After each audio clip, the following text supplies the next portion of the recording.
I think our daily lives, particularly in this country, have gotten congested and hectic and stressful and loud. I think anyone could benefit from some silence and some solitude, and hunting offers that.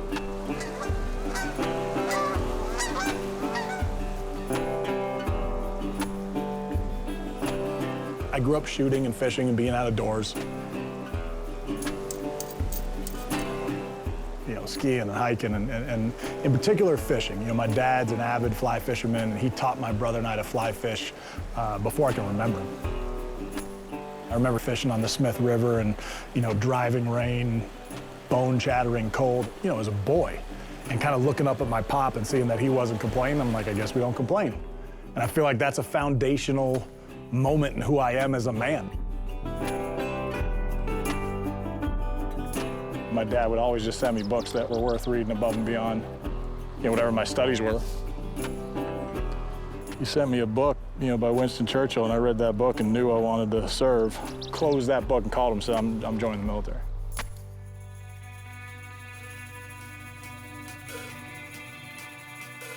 I rounded out my career running the training for the SEALs.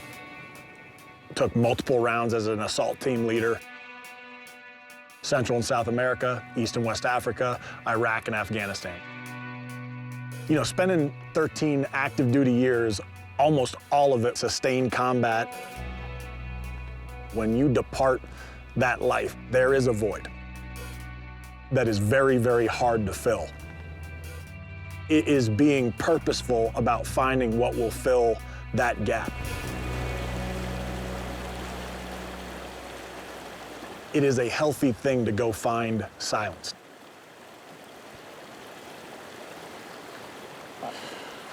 I didn't fish through Euphrates, but, you know, fishermen being absolute acknowledged liars and exaggerators. We were on a combat patrol, and I saw a guy hand lining what looked like carp, kind of bottom feeder fish in these ponds. I stopped our entire, like, line of march, and then I said, hey, you mind if I take a shot at it? He hands me a line.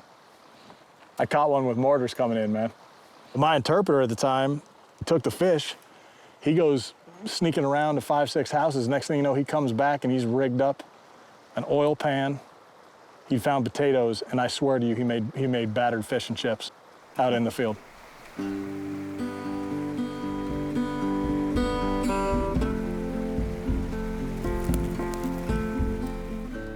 I started hunting my post-Navy career, so about 3 years ago. My first big game hunt, you know, post-Navy life was in the Alaska range. It was almost instantaneous that I knew I'd found something special.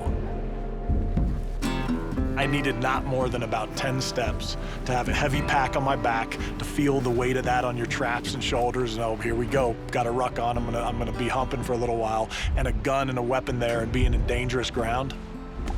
I mean, that's what we do. Now I can do it back home and, you know, have a better chance of coming home to my kiddos and maybe fill the freezer with the best meat on earth. We got a black bear swimming across this lake over here. It just came out of the water. He's heading towards the other lake. He's just on the edge.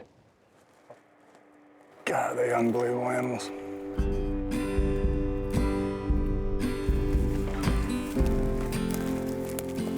People ask me what it is about hunting that appeals to you. The killing is the smallest part of hunting. It's being out in that beautiful country that is ours. Oh man, is this a pretty spot.